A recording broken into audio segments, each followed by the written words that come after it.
سلام، به دنیای مغز 360 خوش اومدین.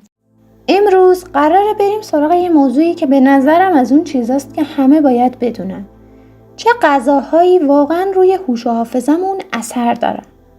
حتما شنیدین که میگن ماهی برای مغز خوبه، شکلات تلخ تمرکز میاره، قهوه حافظه رو تقویت میکنه. ولی آیا اینا واقعا درسته؟ و اصلا از نظر علمی مغز ما چطوری از غذا تأثیر میگیره؟ مغز ما فقط 2% از وزن کل بدنه، ولی حدود 20% انرژی بدن رو مصرف میکنه.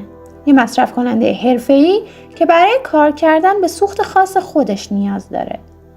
در واقع مغز برای ادامه فعالیت به ترکیبی از گلوکوز پایدار، اسیدهای چرب امگا 3 و ریزمغذی‌ها احتیاج داره. نورون‌ها یعنی سلول‌های عصبی مغز مسئول انتقال پیام‌های الکتریکی و شیمیایی هستند. هر فکری که می‌کنی، هر خاطره‌ای که به یاد میاری و حتی هر احساسی که داری نتیجه ارتباط بین میلیاردها نورونه. اما این ارتباط فقط وقتی درست کار میکنه که دیوارهای سلولی این نورون‌ها سالم باشن و اونم وابسته است به چربی‌های سالم مثل امگا 3.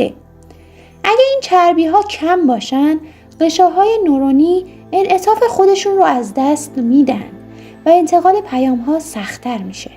از اون طرف برای اینکه نورون‌ها بتونن با هم حرف بزنن، به مواد شیمیایی به نام انتقال دهنده های عصبی نیاز داریم، مثل دوپامین، سروتونین و استیلکولین.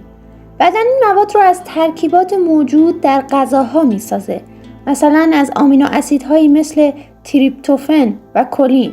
یعنی اگه این مواد رو از تغذیت نگیری، مغزت واقعا ابزار تولیدشون رو نداره. حالا شاید بگی باشه، ولی کی اینا به درد من میخوره؟ جواب کوتاه اینه هر روز. تحقیقات نشون داده که الگوهای غذایی سالم، یعنی رژیم‌هایی پر از سبزیجات، میوه‌ها، دانه‌ها و ماهی‌های چرب، با تمرکز بهتر، حافظه قوی‌تر و حتی خلق و خوی متعادل‌تر همراه هستند.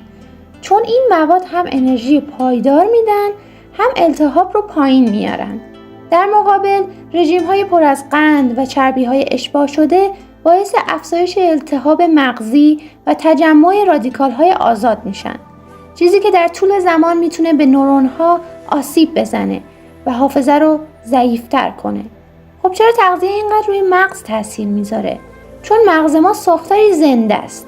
نورون‌ها دائما در حال برقراری ارتباط، بازسازی و حتی یاد گرفتن هستند.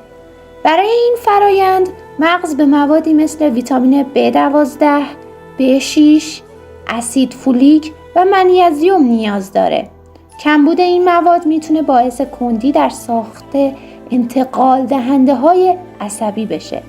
در عوض تغذیه متعادل باعث میشه ارتباط نورونی سریعتر و هماهنگتر انجام بشه.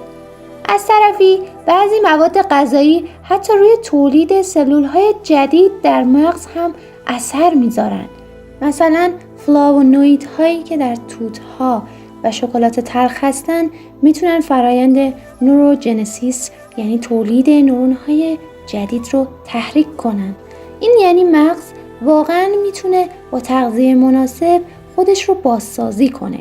این نکته خیلی جالبتر اینه که مغز و روده ما با یه مسیر عصبی به نام محور روده مغز به هم وصلن.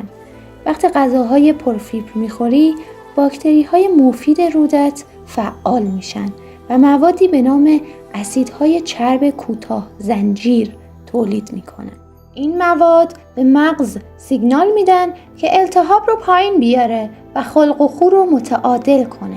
پس همون غذایی که برای معدت خوبه در واقع داره به مغزت هم کمک میکنه. حالا برسیم به اینکه چه غذاهایی واقعا مفیدترن. یکی از الگوهای غذایی معروف رژیم مدیترانه‌ایه، پر از سبزیجات تازه، روغن زیتون، غلات کامل و ماهی‌های چرب. مطالعات زیادی نشون دادن آدم‌هایی که به این سبک غذا می‌خورن در آزمون‌های حافظه و تمرکز عملکرد بهتری دارن. یه نسخه تخصصی ترش هم هست. به نام مایند دایت که مخصوص سلامت مغزه. غذاهایی مثل بلوبری، گردو و اسفناج ستاره‌های اصلی این رژیم هستند. برای مثال بلوبری ها سرشار از انتوسیانین هستند، آنتی اکسیدانی قوی که باعث تقویت ارتباط بین نورون ها میشه. گردو منبع امگا 3 و منیزیومه و ماهی های چرب مثل سالمون و ساردین به ساخت غشای نورونی کمک میکنن. در عوض غذاهای فرآوری شده و قند بالا برعکس عمل میکنن، چون باعث مقاومت انسولینی در مغز میشن و انرژی نورون ها رو مختل میکنن. میدونم الان شاید با خودت بگی خیلی خوب، ولی من از کجا شروع کنم؟ پیشنهادم ساده است.